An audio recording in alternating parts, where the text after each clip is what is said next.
It's one of those things that I think it comes down to like communication as well, right? Where it's like, I think a lot, I suppose, when you're younger as a PT, you kind of expect to just tell someone something, they'll learn it, then they do it. But like, that's not human reality, right? Like, why do you think we go through the stages of school like we do? You're like layering on, but you're constantly repeating the same stuff over and over and over and over again, so that eventually sinks in.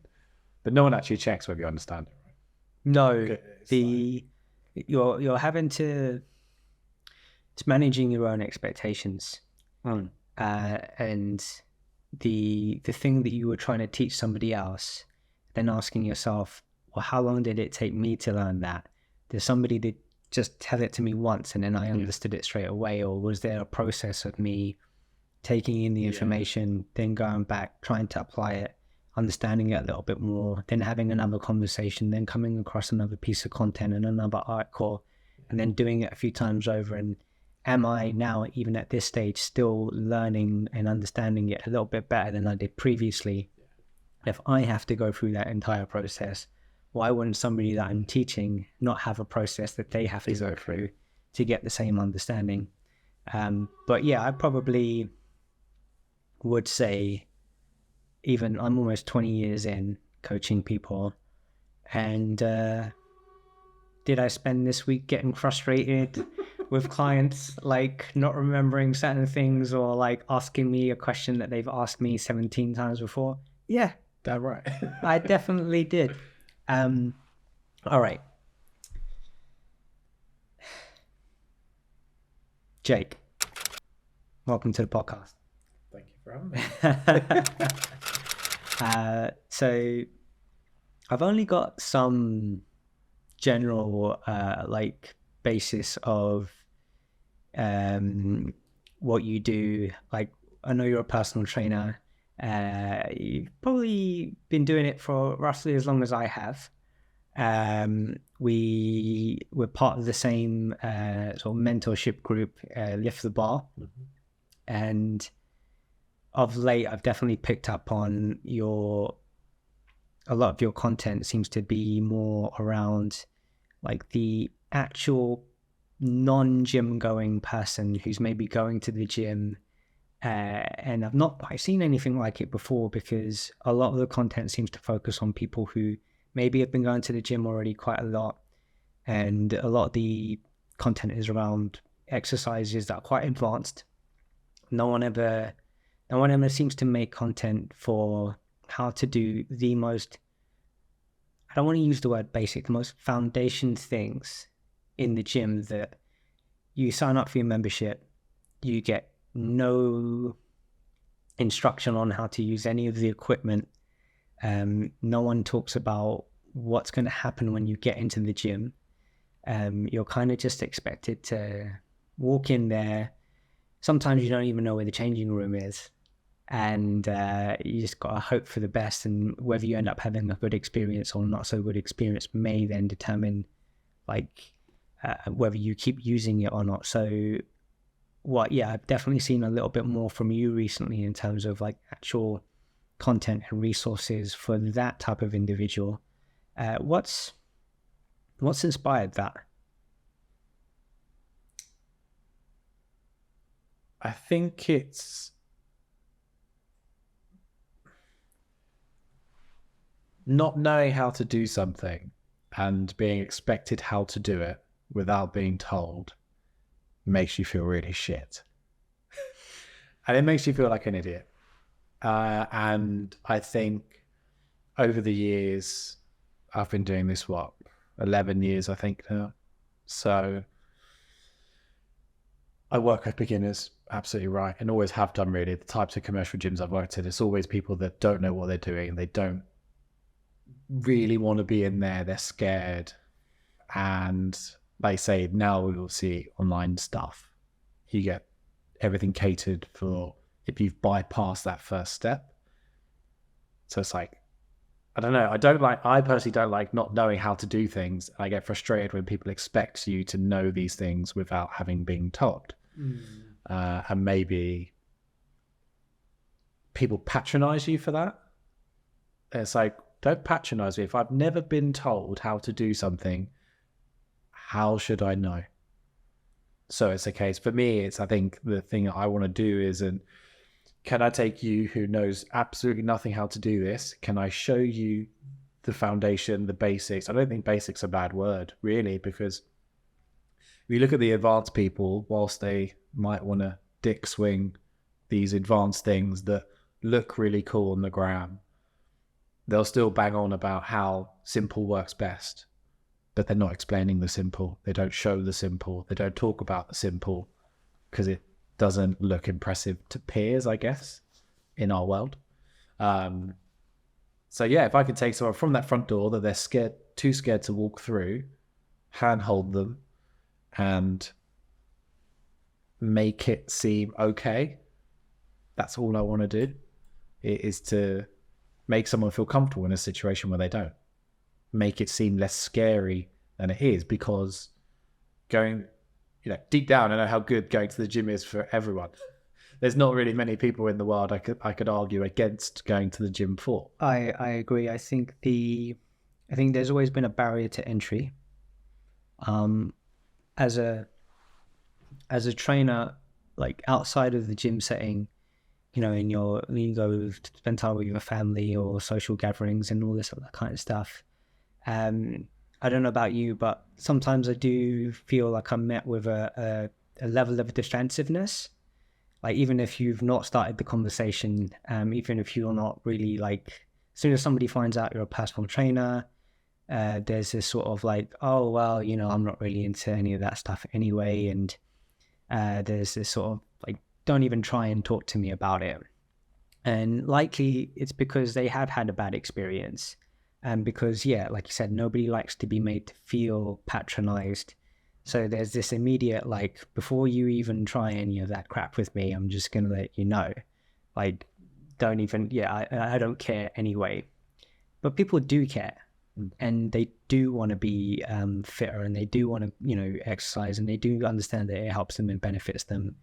And there is definitely a need for a sort of, for want of better words, reframe of how we're presenting it to people. So instead of it being presented from like the very advanced, here are the hyper athletic, very good looking representations of like fitness that even I wouldn't find very accessible. How about we start presenting more like, okay, well, here's what the average person looks like and here's the average person when they start out, and I'm been the average person starting out, and here's what I needed to know. Let's put more of that out there. So it's like, cool, all right, I now know what the chest press machine looks like. I know what it does. I know how to adjust the seat. And it is awkward, right? Like, even now, if I go to a gym, there's lots of new equipment. And sometimes you'll go to a gym that's got like brand new stuff. And I'm less awkward about it now, but there is still that sort of thing like, oh, crap, I'm a personal trainer and I don't know how to adjust this machine. Yeah. And I'm there like stuck trying to figure out how to move the seat. And it feels awkward. Like, you feel like you look like you don't know what you're doing, and it's embarrassing. And it wouldn't be the worst thing in the world if, somebody kind of came over at that moment in time and like, it's cool, let me just show you how to do that. And it's like, great, thanks. And then it kind of solves your problem and you can kind of get on with the exercise. But if you had to do that for every single machine in the gym, if you didn't, like, some machines, yeah, they do look like torture devices, right? Big time. I've never seen, I'm actually, no, technically I've done like reformer Pilates before. Mm-hmm. And those things definitely look like, 17th century torture devices. 50 Shades of Grey type of stuff. Right.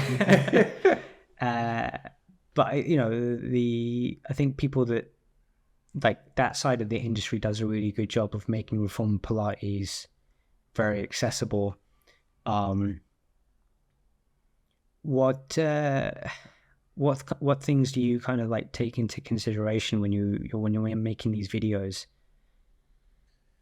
Making sure I don't waffle. I can waffle. Like, again, my brain's quite technical, but again, it's making things as simple and understanding as possible. understandable, sorry, as possible. And like, what do they really need? Like, if let's say they are walking to the gym, the machines pissing around with seat heights, back adjustments, how high do they need to sit? How do they change the weight? Like, what was the really important things? And yeah, just describing that, I think. And it's a case of, what do people care for? Why are they bothering? Okay, we know probably the majority of Gen Pop go into a gym thinking they want to lose weight. Initially, that's usually the motivation on, it's either that or physical pain that they don't want to be in anymore. But then fine, how do you use this thing? Let me show you how easy it is. This is how you can get a little bit more out of it. Oh, and by the way, by doing all this stuff, you could experience all these other things that you didn't even know you could do. And these things are really cool. And they'll, you might even forget about that initial reason you went to the gym, because you might find a different reason to enjoy being in there. Yeah. Like, I suppose if you have one sole focus in going to the gym as weight loss, and we know how difficult weight loss can be to an extent because of various contexts and factors and all the stuff that humans go through that can put barriers in the way. If we have different focuses, we can expand our chance of enjoying going to the gym. Yeah, it's quite a tricky one, I guess, to what people think they are going to the gym for versus what ends up making them be consistent in going to the gym. So yeah, the average person is, I want to lose weight. And I don't know how widespread the message has now gotten, but we've certainly become a little bit maybe more proactive at saying, look, actually, as far as weight loss goes, going to the gym isn't as impactful on that outcome as maybe we've promoted and marketed as an industry to you before. You can work out as much as you want, and the reality of, your actual weight or, your level of body fat will kind of come down a little bit more to how much you're eating or not, and your overall activity level throughout the day. There's definitely, a lot more people wearing devices, and you got your phone and tracking your steps and all that kind of stuff became a little bit more commonplace. So in a way, I feel like the gym, the emphasis of why we should go to the gym almost needs a bit of replacing. So it's like, okay, great. Well, I'm just going to focus on my steps, and I'm going to focus on, my calorie intake, because what I care about is weight loss. Why am I going to the gym again? Now the conversation that I think we need to be getting out to people more is about the positive impact of resistance training on overall health, well-being, lowering risk factors for, all-cause mortality, but cardiovascular disease, diabetes, things that maybe the average person wouldn't have thought it's related to. And it's got now a lot less to do with how much do I look like Arnold Schwarzenegger, and like more to do with my ability to go on a hike when I'm 80 and be able to get on a plane unassisted and still be able to basically live my life and still be able to do things socially, and which is one of the reasons why your recent content has stood out to me so much, because it's the first step of taking somebody who's going to age without doing any exercise because they don't think that they can go to the gym, or it's too embarrassing an experience to go to the gym and exercise.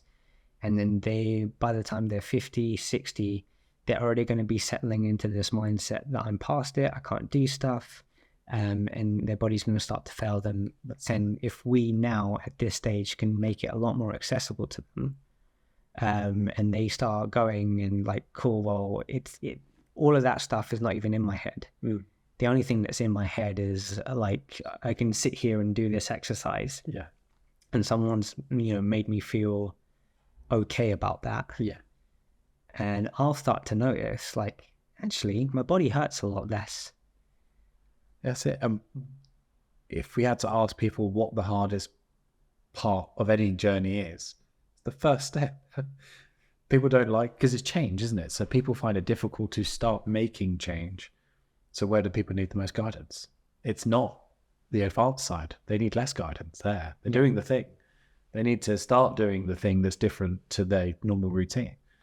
And that, I think that's probably one of the biggest motivations, I guess, is like being the first step and being the person to handhold through the first step, I guess. And that's not even just in the gym, right? It's like someone trying to take up therapy, maybe joining like AA or something like that. It goes into all, leaving a job, joining a new job. That first day, the first step is always kind of the thing that fills you with dread, the anxiety, I don't want to do this, probably not going to do this. I should do this, but I don't want to do this. You know, all those thoughts that whirl around in the head. So yeah, I wish more maybe would do it, or take more care in it, rather than be presumptuous that just because they've not turned up to the gym the first time, they just don't care enough, or they should want it more. These people want it, just scared.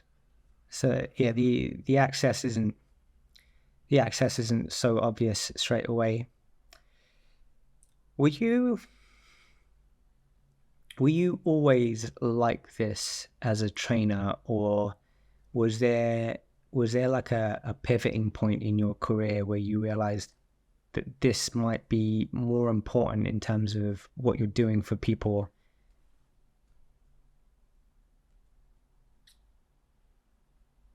Ooh, I think if I look back at my teenage years, football was my thing, and to a relatively high level. And I think I always wanted to go to the gym. I was told I had to go to the gym to get to a point where I could potentially get a contract, because I needed to be stronger. But that was it. That was the extent of my advice I was given. Go to the gym and build your legs. How? Never told how, ever. And I think I did so therefore I missed out those years of going to the gym. I didn't do it because I didn't know how. I walked into a few gyms, and I think as a sub 16-year-old, one of the PTs at the gym was like, just use the machines. Oh, how'd you do that? Oh, it's going to cost you 40 quid as a 15-year-old. Mum's not giving me the money for that. So that he was like, just read the signs. Wow. Fucking useless. Like, and you know, I like, as a semi-intelligent human, like, yeah, I can read instructions, but like, I don't know why I'm doing this or what I'm doing. How many do I do? How heavy do I go? Why am I hurting so much the next day? Yeah. Is that a good thing? Have I hurt myself? You know, I'm playing football 7 days a week. Like, I can't be this sore every day. What's this? And then, like, kind of, I suppose I gave up with that idea, just played football, didn't get a contract, went to uni. Didn't really go to the gym for the first year because it was a massively intimidating place. Like, you know, fortunately for me, I went to Loughborough. They'd just finished building the complex for the GB team for 2012. So it's all like high-tech stuff, torture devices. What am I doing in here? Then you look around, everyone's massive. Everyone's actual athletes. They're like actual athletes. You know, you're looking at the Paralympians, actual Olympians, England cricket players, rugby players. I'm like, what do you mean? I'm just a skinny, fat teenager. I can't be in here. But no, again, no one would be like, here's how you do it. It was only when like a friend was like, oh, I go gym, I know what I'm doing. My first program was a German volume training program. Wow, so okay. I'm like, cool, this really hurts, but I've got a friend to go with and he's at least trying to tell me some stuff. Fine. So I think that's now what's coming out of me now, 12 years later, like 11, 12 years later from those points. But I think early years, to answer your question, that was a bit of a waffle, I know, but first few years, it was like, can I impress people with how much I know? I've got my degree, I've got my master's. I now work in the centre of London in a very expensive gym. I have to prove my worth. I have to prove why this company are charging so much for me to get you this thing. So I was like, superset, circuit set, giant set. Oh yeah, like quadricep shit. You know, it was, and I was just lost. It's, you know, it was I was like, these people don't care. I don't even know if I care Yeah. about this, in the sense of, why not just, yeah. And then I left that place and then started my own business, and that's where I started working in a commercial gym rather than a private gym. And the people that kept coming through at the same stage, really, and that there was a very beginner stage. I was like, they don't care about, your erector spinae, blah, blah, blah, blah, blah. They just want to know, how can I turn up? How can I be, at that time, less fat than I am? That's their words. I want to be a bit fitter and not hate myself. So then, like, over the years, as I was like, okay, trends, these things are coming through. I'm too technical at the moment. This is where Lift the Bar comes in, speaking to some of the people in there, kind of, you learn about, I suppose, the simplicity of some of the stuff that the general population need. Okay, I'm taking things too far. How can I be less boring, more engaging, and serve these people better, I suppose? And then I suppose the first 2 years I had that big transition, and then it's been 5 or 6 years where I've had this, I don't want to say aura is a bit of the wrong word, but I've had this idea that, yeah, things need to be simple. Like, it's I can be complex thinking, but whatever I tell someone must be simple. And I have to learn how to communicate that better in different ways, rather than having one way of explaining one thing. I've got to learn how to say the simple thing in 5+ ways, because the people sat in front of me or stood in front of me are very different. They understand things totally differently. It's that's exactly my experience as well. And I think the thing that I have struggled with, and maybe still struggle with now, and I don't know if you find this for yourself, but it's like knowing when to shut up, right? Because you get excited about the things that you understand and that you've learned, and then at some point you look up and you look at their face, and if like their eyes are glazed over and they're just like nodding their head. But you lost them ages ago, and they're kind of just waiting for you to finish so that like they can hopefully like get started on the exercise and like, not get shouted at because they did it wrong. Yeah. Do you still kind of have that challenge now of like, knowing when too much has been said? Yeah, I'm better at it. Have I perfected it? No, but I think I'm definitely better at listening generally. Yeah, I'd confidently say I'm a lot better at listening, for sure, and understanding, reading people's body languages. Like if they walk in and you don't get the same chirpiness that you normally get, okay, cool. Like, it's not a thing against me. Something's happened. Am I going to glaze over it, ignore it, and just crack on like we normally would? Or am I going to tackle it early doors and see what's occurring to then adapt my session there onwards? And then, like when it comes to explaining exercises, I'm trying my best as much as possible to say one thing, let them do it.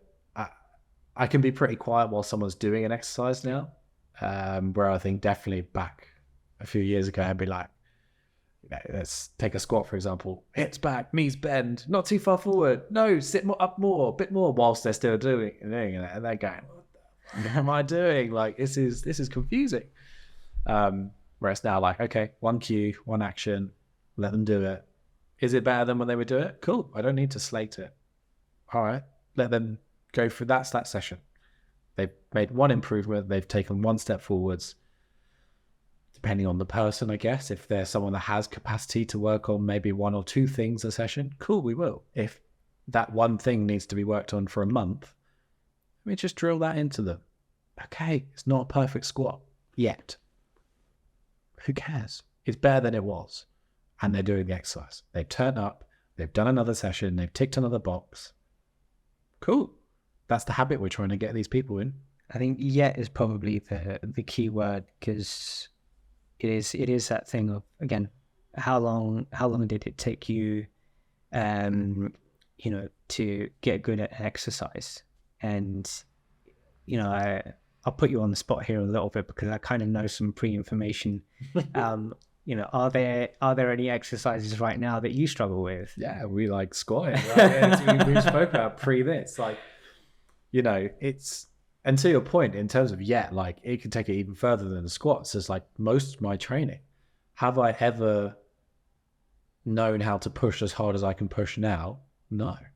It's only the last 2 years where I've unlocked a different level of push that I can put my body through. So almost gamified. Like I speak to this about my clients in terms of having levels. You walk into the gym at day 0, experience 0. There is no way I can get you to 12 years of experience in the first 6 weeks because you need 12 years of experience to get to 12 years of experience. Okay, we could skip some mistakes along the way that I've made that might speed up how we can unlock your levels, but I don't care if it's not perfect at day 0. Yeah. I don't want you to be 12 years of experience quality in the first year because it's just not going to happen like that. And my way of unlocking it is only through going to different people, going to different teachers, coaches that have shown me different ways of doing things, different experiences that I can experience in the gym. And you need certain levels of strength, I suppose, to unlock the next level of strength. Yeah. You can't jump from 0 to 12. You just can't. You need to go through 1, 2, 3, 4, 5, 6, 7, 8, 9, 10, 11. So yeah, I think. Yeah, that's I think the levels thing is quite useful. I'm very fortunate that I get to work with people for quite a long period of time, and I know that's not necessarily the case for everyone out there. You know, the reality of personal training is that personal training costs money, and someone might have a change in their financial circumstances. They might lose their job. They might need to put that money elsewhere. So you might end up getting like a few months with somebody, and I've probably in the last few years been more in a position where I get to work with somebody for a number of years. So I've got a little bit more luxury in that sense of, right, I can let you kind of suck at this thing for a few months and let you gradually go through your process. And you don't mind so much as well because there's less pressure on it happening within this 12-week period. That's obviously not a common situation. And in terms of how long you get to work with people, if you have got somebody who maybe can only financially commit to you for 12 weeks, do you think it changes that sort of leveling kind of situation? You know, is there a little bit more pressure to kind of deliver a bit faster? I think nowadays, no. I don't think I'd feel the pressure as much. I think there's very much it depends on their expectations, right? I guess for me, I think the conversation I have now, this is definitely very different to how I would have done it a couple of years ago. It's like, okay, right, we have this time frame. There are principles that need to be put into play. You get to choose how hard you go into those principles. So like, I suppose Greg Slater's sundial analogy that he uses these things, like if we take weight loss, for example, right, we know, right, okay, we can hammer a calorie deficit hard if you want to. The pros, I suppose, of that is you get there quicker. Yeah. The cons are difficult. You will have to make sacrifices, drink less takeaways, potentially less of those things on socials. Like you can go on the socials, but you're going to have to make some decisions on that thing. Yeah, I think I agree with you in the sense of like 12 weeks constrains someone to a certain amount of time, right? So getting someone, we need them to understand there's principles that they're going to abide by, and if they want to get to where they want to be in 5 years' time, but they've only got enough financial power for 12 weeks of your time, can we drive those principles into them that they can continue by themselves? So even with the level side of things, I think nowadays I'll explain quite clearly, like, we're here, these principles expand all the way, but you just need to get better at them as you go along the way. And again, like, it goes back to what kind of we know Greg Slater, his sundials, you turn things up and down depending on the context is around you. So again, if we look at the weight loss situation, we know there's exercise components, we know there's nutrition components. So with the nutrition components, if we go harder, we turn that sundial all the way up to the top, cool, bigger calorie deficit, we get to the point you think you want to be quicker, but the cons of that situation are it's harder, it's a bit more grim, more sacrifice will probably need to be put into it. Less takeaways, less booze, whatever it is that you need to tone down on needs to be toned down on. If we explain then that you can't always have those sundials turned up to the top all the time because it will be unsustainable, then they need to learn how to adapt those things in scenarios. So I guess it's less about the result of the 12 weeks, but getting them to understand how to manipulate the variables for the next 4.5 years. Yeah.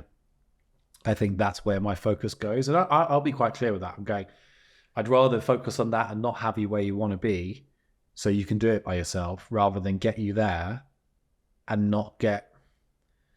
It's like working with physique athletes, I suppose, or bodybuilders, etc., right? The prep to the show is only half of the coaching.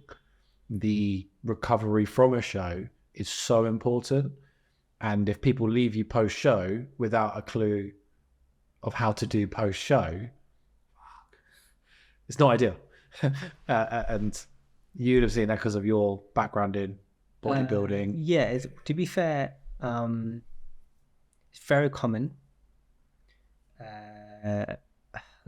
We'd be going on a tangent, I think, with if we start drifting into that conversation around the bodybuilding world and prep coaching and all the pitfalls and negative stuff of that, and the fact that the first things that come to mind are negative and not constructive and not positive tells you a lot about maybe where that's at. And ideally what we don't want is for any of that stuff to be what the average person who wants to be in shape, who wants to feel fitter and feel healthier and live well and maximize their life. We almost kind of don't want them to end up where somebody getting prepped for a physique show would end up. Because they're trying to do it too fast and they're trying to get too much of an extreme result in such a short space of time. And the way these things, it's kind of like the whole BCAA thing, right? Is that its effect is so minimal and its application is to such a small, tiny percentage of the training population, but it's marketed to everybody, and those companies just wouldn't make any money from it if they only sold it to the people that it was relevant to.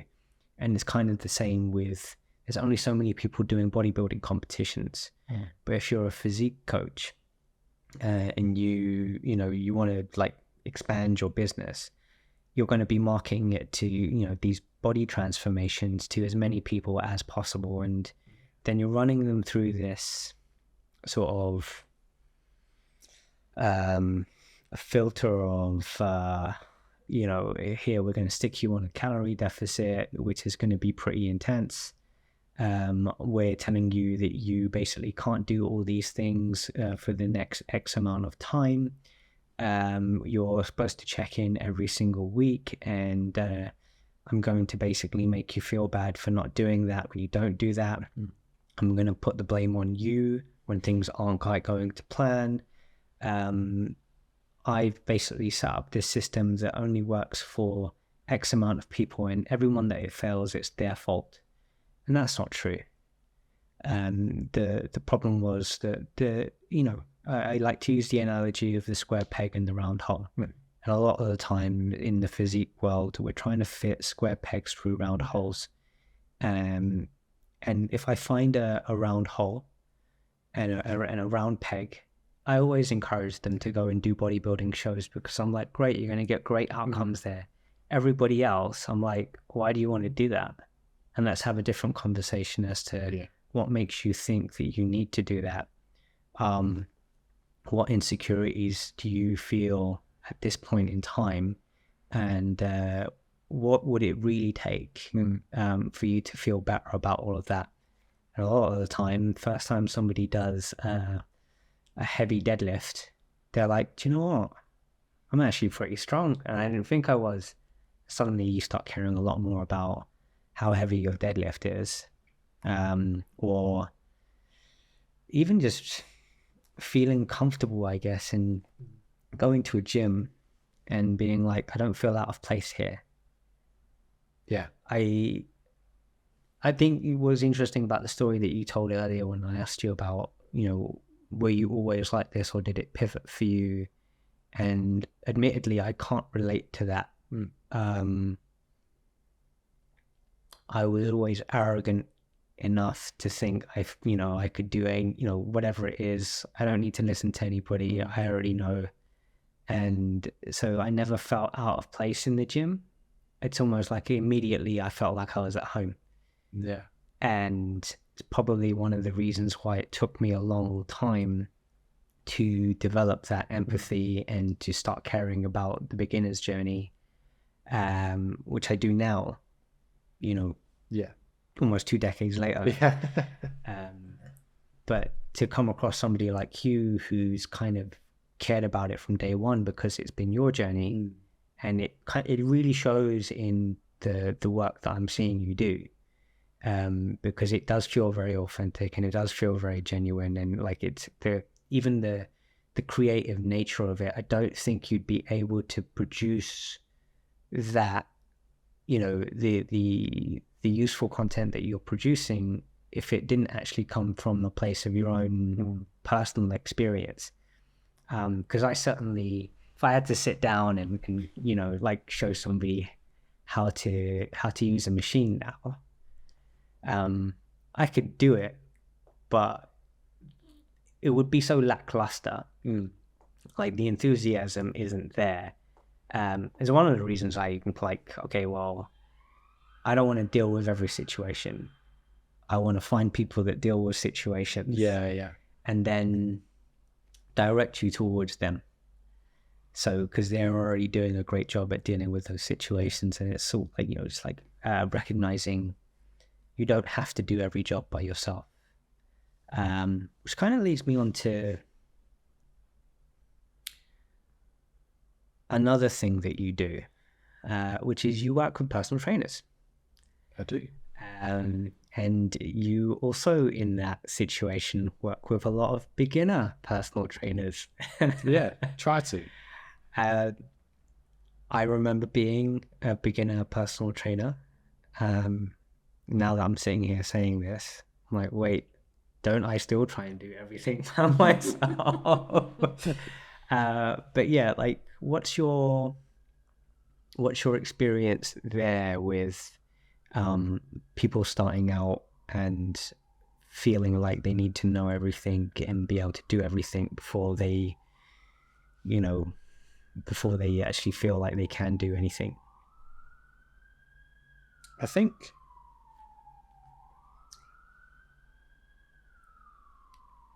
they're quite sensitive to silence. It's a good question. We'll find out. We'll see.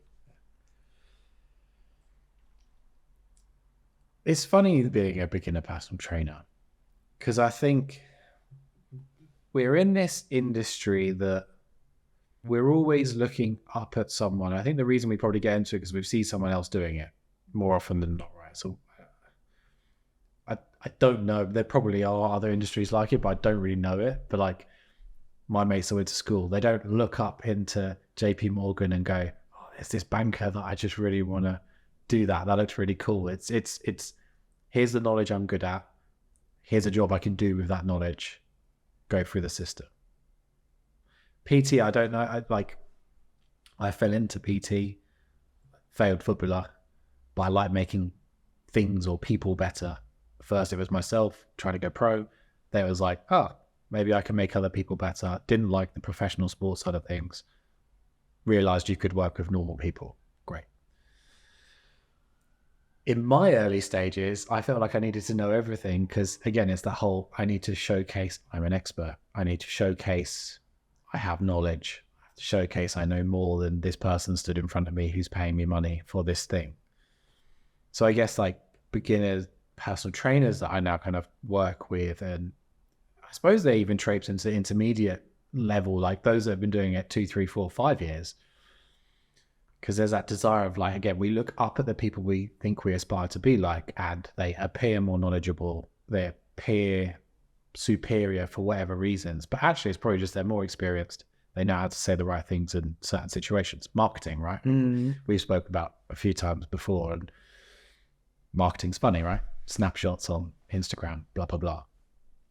I think maybe PTs want to know everything too soon. Maybe they want to know things that actually are probably irrelevant to what they need. But it's almost like a rite of passage. Sometimes you don't know what you need to know until you've learned everything you thought you need to know and realize you don't need to know for the people that you're working with. And it can take a few years to figure out who you like working with. I think something I would recommend for personal trainers is to work with a bunch of people. Where, you know, the time that we're in with social media, etc., everyone talks about niching down. You have to have a niche. You have to have this one type of person you like working with. I don't know. Like, I still, even now, like, I like working with a mix of people. Mainly beginners. I can work with them very well. But hey, there's a couple of people that might want to do half marathons, Spartan races, Tough Mudders, Olympic lifting, turf games, all this jazz. Cool. I'm all over it. Gives me a variety. I know how to work with it. So why do I need this one type of person to always work with? Yeah, I think there's again, like most things, a lot of ideas now that are driven through social media. You're a new trainer coming into it. The impression that you might be getting is, right, I need to have an online presence. I need to have an Instagram page. I need to start making content. I need to get myself in shape. I need to do a bodybuilding show. I need to get a supplement sponsorship. I need X amount of followers. I need to go on this person's course and this person's course and this person's course because I need to be XYZ practitioner. And then at that point, people will hire me. Yeah. And it's like, well, that's not really the case at all. Most of the time, all of the time, it's literally, I need to show up and show that I'm willing to actually help people. And if I'm willing to help people, they will allow me to solve problems for them. And they will have the patience to let me go through that process because most of the time, nobody really cares about us and our issues and our problems. It's too small for anybody else to worry about. So if somebody comes along and actually says, hey, I want to help you figure this out, you're more than willing to let them help you. And they'll go through that process with you as well. It's actually, I've told you this story before, how I, started out in coaching people for bodybuilding shows. It was just something that I cared about at the time. I was excited about telling other people about doing bodybuilding shows that I thought had the potential. I found the round pegs that fit into the round holes, right? And when they proposed to me to coach them through it, and I was like, well, I don't know how to do that. But they were, at a competitive level, they were willing to let me try and figure it out and work with them. And they were just happy to go through that process with me. And, that's what led me to learning more about doing that particular thing. I don't think I've ever worked with anybody who, and no matter what stage of my career I was in, that ever turned around and just thought to themselves, this guy doesn't know what he's doing, I'm not listening to him? As long as you actually care about training people, they'll vibe with that. Yeah. I had this conversation with a team of coaches this week, actually, that I'm going to be helping next year. And it's like, I hate it when someone asks me a question and I don't know. And they're like faffing around, not knowing. It's like, saying I don't know is one of the most powerful, best answers you can give. You've got two choices thereafter. If you care about that info they've asked you about, you can go, I don't know, but I'll find out for you. And you can show that effort, go and look up whatever it is, report back a couple of weeks down the line. Or you can go, I don't know, it's not really my area of interest, but let me find out where you can go and look at it and direct your client that way. Yeah, it's not lazy. If it's like, I don't have the time to go and study toe mechanics, I don't, and I also don't care for it, but I'm sure someone else will. So let me point you in that direction. You're not stupid. You're not a bad trainer. It's a gap in the knowledge that we all have. Yeah. So own it. Like, it's okay. We can't all know everything. And actually, no one cares if you know everything anyway. Like you say, the fundamentals of personal training, I think, are, can you be friendly? Especially for in-person PT, like smiling is arguably, it's probably one of my biggest tools I've ever had being in the gym, is like, I will smile and wave at people just because I'm happy for them to be in the gym. It's cool. Being nice, being friendly. Like, I'm not charismatic as a person. Like, my partner, who's a PT as well, is a character, is loud and vibrant, etc. I'm not. I'm dry. I'm sarcastic. But I'm kind-hearted, I guess. I'm not going to be a dick to you for no reason. I'll be a dick to you for fun. But I'd have got that gauge with you. Yeah, we'll be gauging from one another. If I'm going to be a dick to you, I'm expecting you to be a dick to me, and we love each other for it. You know? Yeah. That's a really interesting. I love that, actually. In terms of being what key characteristics of what makes a good personal trainer, and I'm going to ask you to expand on this in a second, but you've already literally listed one thing there, and it didn't really occur to me until you just said it, is being kind-hearted. Like, no matter how technically good a personal trainer is, I've seen so many trainers succeed, even if they weren't technically very good, just by being kind-hearted. And it's so huge, and it goes such a long way. And there's probably times where I've maybe been really harsh on myself as a trainer, i.e., I don't think I'm very good. I don't think I'm doing the best job I could be doing. But now looking back, I was getting a pass because I was being kind-hearted. So to that note, what would you say? Because it takes time to become very technically proficient. It takes time to do long courses. It takes time to gain experience in coaching. But you can be, as a person, already having developed certain characteristics within yourself that help you with the job in the beginning. What would you say, other than being kind-hearted, would be some of the key characteristics that a personal trainer should have to sort of manage well in the beginning?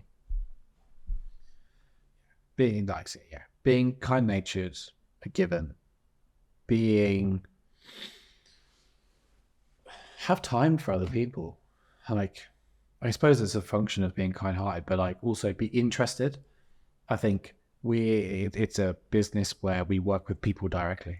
So how terribly boring is it to spend an hour with someone that you couldn't give a shit about? Or, like, I'm interested in people, like, cool, like, I want to know what you do. I want to know what your family's like. I want to know what you do for fun. I also want to know maybe where your life has been to this point, what makes you right now. because it's interesting. And then I suppose that's where you build conversation from, right? You do a bit of digging. I don't mind being fairly nosy, but it's not in a malicious way. It's just like, I just want to know about you. Like, I've got to spend an hour of my time with you, helping you to do this thing that you want to do. Let's get to know each other. And again, I think that helps cultivate this experience for a client. Like as time goes on, like say, where you and I have both got clients that we've worked with for several years. You know, I think I still have a client that when I started my business, she was my day 2 client. On day 2, she signed up to me. I still have her. It's like, we have all sorts of banter and fun, and we know each other pretty well, and stuff like that. And it's really cool because she started out going, I'm just going to sign up for 3 months. Okay. So, and we remind each other of this. It was 7 years down the line. It's pretty cool. Like, that wouldn't have come if I'd been really regimented with sticking to the technicalities, I guess. You know, it's like, okay. So yeah, I think being interested is something.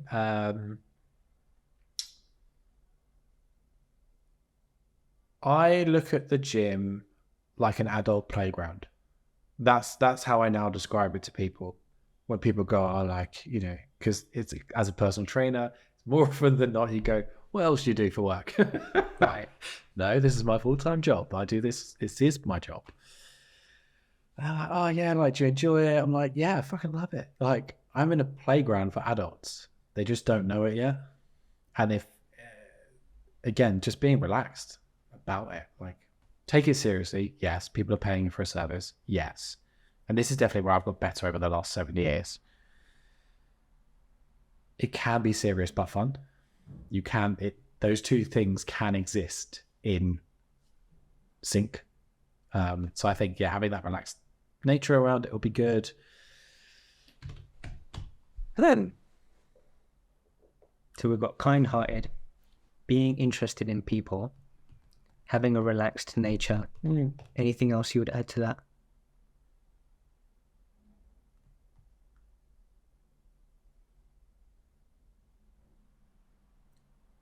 Just be honest. I value honesty so much. So much.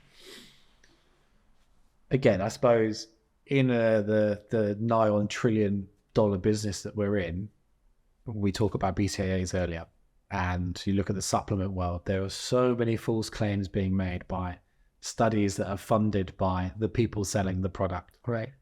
Let's get this thing showing what we need it to so that we can sell things. There's, like, from that level up, there's lies, or there's twisted truth, cultivated truths, down to our level as PTs with clients. I can help you do this definitely in 12 weeks, guaranteed.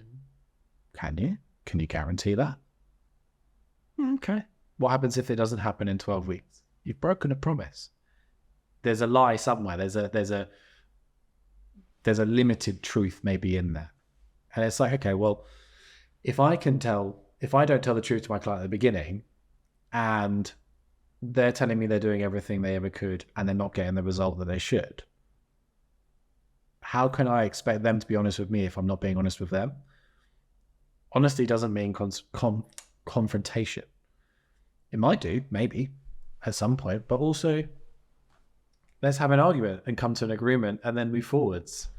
But if we have honesty in the beginning, then, you know, I can help you by doing this, but you will need to do this in order for things to work. Or, we're not getting along right now. I don't think I'm the best person for you, so I don't want to carry on taking your money. A tough conversation as a personal trainer. I need to forego my part of my salary because this isn't working for you or me. Really tough. It's I think, and again, I don't know. Answers like, I don't know the answer to your question.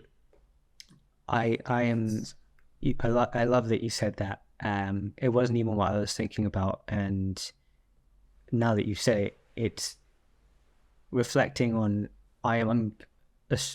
Honesty has been a huge part of my journey as a trainer, and the way it served me is a way that I don't think many people would predict that it does serve you. But when we're talking about retention, I didn't create false promises. So people from day one got to decide whether that's what they wanted or they didn't want. And if they have said, yes, I do want to do that, it means that 6 months down the line, 6 years down the line, they're not disappointed because you've always been honest with them. It saves you all the hassle of, like, you know, even things like, you know, session cancellations, any sort of weird behavior. It's basically the basis of your relationship with that person. And if you're very honest with them and you create that space for them to be very honest with you, they can tell you that, do you know what, I had a few too many drinks last night and I'm hungover and that's why I'm not coming in, rather than just ghosting you. The more honesty you can create with your client, the more you have that capacity to help them. They don't feel any shame, fear in communicating with you. And it's true of any relationship, right? So, but with personal training, it's actually a lot easier to do because, especially in the beginning, there's not that much emotion. Like, you know, it's still a service. You're still a service provider. Very transactional, isn't it? It's very transactional. So, you know, it's not, they haven't got as much to lose by being honest with you. And if you don't come across as too sort of maybe judgmental, you have got that kind-hearted nature to you. They are like, great, this person's actually here to help me. I'm feeling relaxed. And open to have a conversation. Safe, that's the word exactly. I'm feeling safe. And honesty is such a big part of creating that environment of safety. And yeah, now looking back on it, it's one of the key reasons why I've had such a smooth journey with clients in terms of, like, even from the administrative side when it comes to money and all this other kind of stuff. I don't think I've never made anybody feel like they can't tell me that, you know, they can't afford to pay this month or whatever it might be. Chris Burgess is probably one of my key role models when it comes to characteristics of not just a good personal trainer, but just a good human being. And I learned a lot from how Chris handled me. And for context, for anyone listening out there, Chris Burgess is the founder of Lift the Bar, which is the mentorship group that both me and Jake are part of. And I remember when I wasn't able to pay, and how instead of that being a case of, all right, well, it was nice having you, he turned it into an opportunity to show me support. And, you know, he would let me keep going for free for a few months and be like, right, this is what I need you to do in that time. And like, he just basically kept me going, because I remember the times where I was really struggling. And having somebody there who didn't turn their back on me, but gave me support instead, is one of the reasons why I'm here today. And it's one of the things that allowed, and I then in turn did that for other people. And then as a result, they were able to keep going and they were able to get through their rough patches. And it's exactly why we're allowed to have this conversation today, because without him, I wouldn't be doing the job. 100%. Definitely wouldn't be doing the job. And as far as the personal training industry goes, we need more of that. So yeah, if you are a beginner personal trainer, I do get that there's probably some pressure to, you know, make money and support yourself financially. But ultimately, if you get the opportunity to help someone, take it, because that's what I believe this profession should be about more than anything else. And if you're not really in it to help people, you're not going to enjoy this experience. It's not going to be what you want it to be. You might not end up with 100,000 followers. You might not end up with that supplement contract that you wanted. And you might not end up with 50 online clients. earning 10K a month with your 6-figure business. Yeah.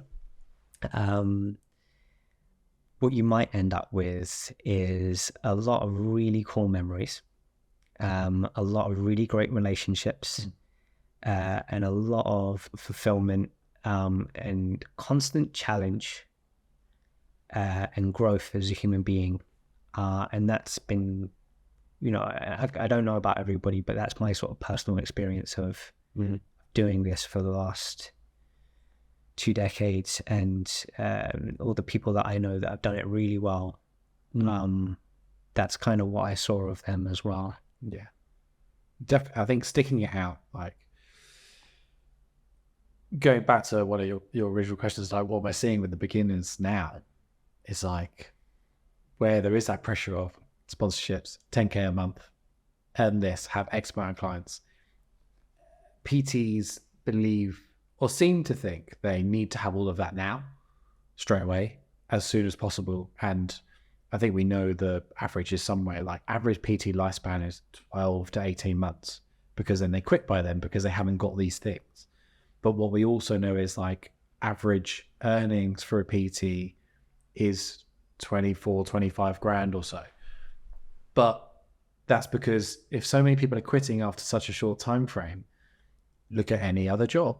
There's a hierarchy. You have to spend the years working your way up. It's the same. And of course, yes, financials are necessary to earn a living, but time is also necessary, right? Again, we've been on journeys over the last combined 30, 35 years between us, right? It's a lot of time, but it's what a time. I'm definitely a much better person now than I was 5 years ago, than I was 10 years ago, because of the experiences I've had sticking it out, rough and smooth. Well, more rough than smooth, but it's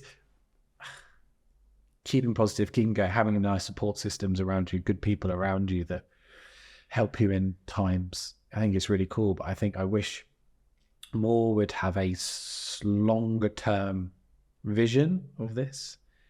Like 12 months is a short space of time. 1 year is so short. We spend however many years in school, right? From 4 or 5 till time 21, 22, if people go to university straight from school. What's that? 17 years. And you're still not ready for life. I'm still not ready for life. Yeah, that's it. Yeah, I wasn't ready for any of that stuff until I was like 27. My best learning years are between like 25 and 28 from my experience so far. And I'm only 30 now. So it's like, geez, if you haven't made your career in 1 year, you're not a bad person. You're not a crap trainer. You're just only 1 year in. Chill. Take some time. Like, learn. Make mistakes. Piss it up. Yeah. Burn it down to the ground and restart again if you have to. So, you can only move forwards. There is definitely, I think taking that pressure off of yourself, and if you're feeling that pressure because you are opening up Instagram and you're seeing all these sort of like accounts that present this globe-trotting luxury lifestyle, Lamborghini driving, training celebrity kind of stuff, like unfollow those accounts. Just stop looking at it. Start focusing on what's right in front of you and what you have to do, and spend less time, because all of that stuff isn't real anyway. None of those people are personal trainers, by the way. Yeah. Like, how much time do those people that are basically promoting their luxury fitness lifestyle actually spend in the gym working one-to-one with people? Not a single one of them train a single person. They might have done it at some point, some of them, but I can tell you right now, they most likely have a link in their bio for some app or training program that's being dealt with by some other human that they're paying to do some admin for them. They don't even know you exist. They're just literally collecting money off of the branding that they're creating through their social media account. And if you're looking at that and buying into it as if that's something that you need to be doing, well, quite frankly, that's not personal training. That's just, I don't know, branding. And you can certainly go down that road if you want to. Yeah. And I'm not going to dismiss anything that they're doing, because that's actually tremendously difficult to achieve success there as well. But I think understanding and differentiating between one thing and another, it's like working with people one-to-one is its own experience. Get stuck into that. Really love that side of things. And then if you don't, you had to go at it, try something else, right? Cool. What do you... I mean, you've been a trainer for 11 years. You've kind of had this journey of, trying to make it in football, being a beginner in the gym, trying to find your way there, working with people and having a bit of variety going on. Now transitioning into like helping trainers as they're starting out. How does the next 11 years kind of look for you? I know that's like it's a difficult question to ask, because like, how does the next 10 minutes look for me, right? But at this stage of your career, is there anything that you want more from doing this? I don't think I'll stop personal training. I don't really, whilst I like having online work, I don't think I can leave the training. It's the bread and butter. I love it. It's a playground. Like I say, it's a playground. It's everything, even with online coaching. So like, for context, like I do in-person, face-to-face training. I do online coaching on a one-to-one and a group basis. And I mentor the PTs and educate PTs. And I've been very fortunate enough to be able to now do that within Lift the Bar, having been part of the service for 8-9 years, I guess, and utilizing it to where I am now. I'm very lucky to give back to that community. Yeah. So being able to give back to the community as best as I can will definitely be up there with a focus for PTs specifically. Helping people, I think helping trainers to find their way of fulfilling their lives in this without being roped into this dream world of social media that seems to be there. I'd love to do that. I'd love to, and I want to get better at it as well. Like, I think I've been trying to think recently, like, how can I be not just another mentor? And I don't want people repeating things I've done to get to where I am, because I don't think I wouldn't want anyone to go through my journey to get to here anyway. I want to make it simpler and easier and nicer. So I'd like to learn how to communicate better, to make people think in different ways without them regurgitating something I've done.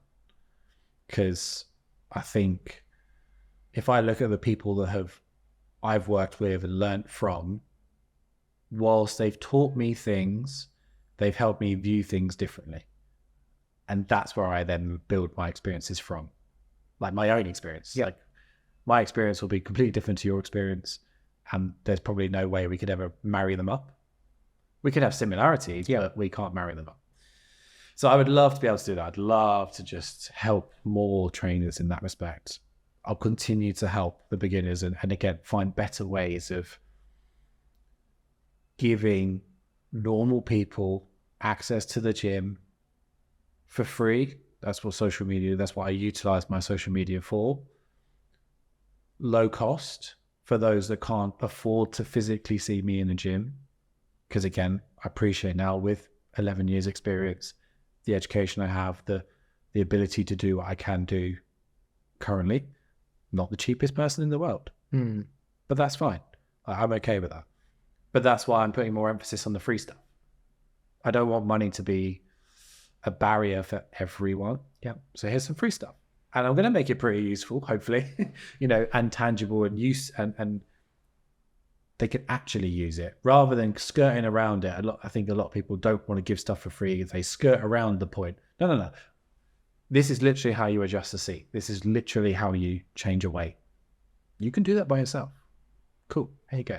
So if I can get better at doing that and better at finding new ways of delivering that in ways that people don't just bin you off after the first 3 seconds, great. I'll try and do that. Yeah, and just see where it takes us. Right. Hopefully, it'll be a smoother 11 years than I've had here. But yeah, I think it's just that. It's just continue learning and figure out how can we make this. If there's one thing that frustrates me, I would love to play my part in building the reputation of personal trainers up because people have had bad experiences. I want people to understand that they shouldn't give up after one bad experience. Go and try someone else, because there are great trainers out there. There's probably more great trainers out there than there are not. It's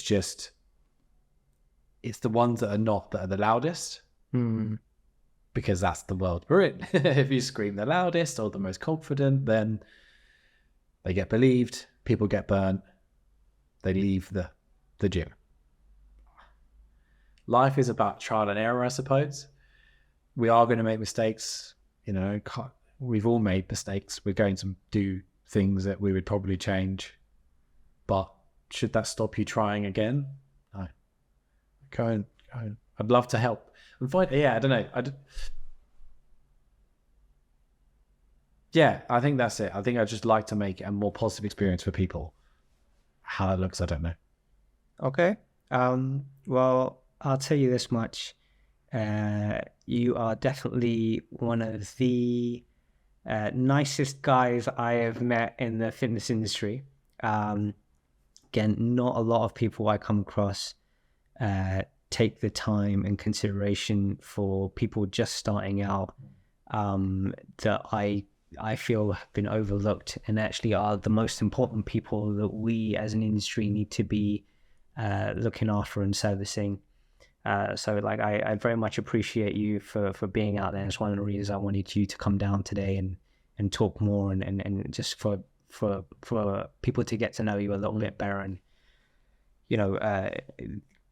spending the next 11 years basically just continuing to get better at whatever you're doing, and wherever it is now, and it's definitely going to keep, if you're on that journey, if you're on that mission, I can only imagine that it's going to get even better, and it's exactly what we need at this stage. I think we're all a little bit tired of seeing the same stuff and not really getting anything of massive value out of it. So there's definitely room for the industry to evolve, and I genuinely believe it's people like you that are gonna help us do it. Okay, thanks, man. It's a pleasure to be able to speak to you about it, right? You're also one of those PTs, right? You may live in the shadows a little bit more. I do. I'm like you. I'm probably never going to stop training people. Yeah. And yeah, this is my way of scaling myself a little bit so that finances aren't a complete barrier to accessing an experienced coach. But yeah, there's definitely a lot of room and a lot of opportunity. We barely scratch the surface as an industry in terms of actually helping people with their well-being. Not just globally, but even in terms of just the UK, I can start to see an uptrend towards people getting more involved in fitness and health. So a lot of the conversations that I've already had and I'll continue to have are with individuals that are good, be positively and constructively contributing to that. So I'm actually quite excited to see how the next 10 years goes as far as health and fitness. So yeah, again, just a big thank you for the role that you're playing in that. All right. In true podcast fashion, where can anyone find you online, with your handles and all the rest of it? If you are someone that wants to go to the gym, are a beginner, etc., and want to see more of the exercise side of things, my handle is @LeanerStrongerJake. If you're a personal trainer, looking to learn more about how to be a better personal trainer, or figure out how to have a simpler business, etc., or how to treat your clients in a different way, It's the Complete Trainer Project. So I do have 2 accounts, but you'll find either on either, to be honest. So, and you're obviously more than welcome to shoot me messages. I'm very open to speak to anyone. They're the easiest places to find me, I'd say. Awesome. All right. Well, I'll definitely like link those in the descriptions or wherever anybody's like watching this, YouTube, Spotify, iTunes. But yeah, Jake, thank you for coming down. Thank you. Hopefully we get a chance to talk to you again. There's always like a million more things to go into, and there's only so much time to do it. So we'll catch you on the next one, hopefully. Oh man, it'd be a pleasure. Thank you very much.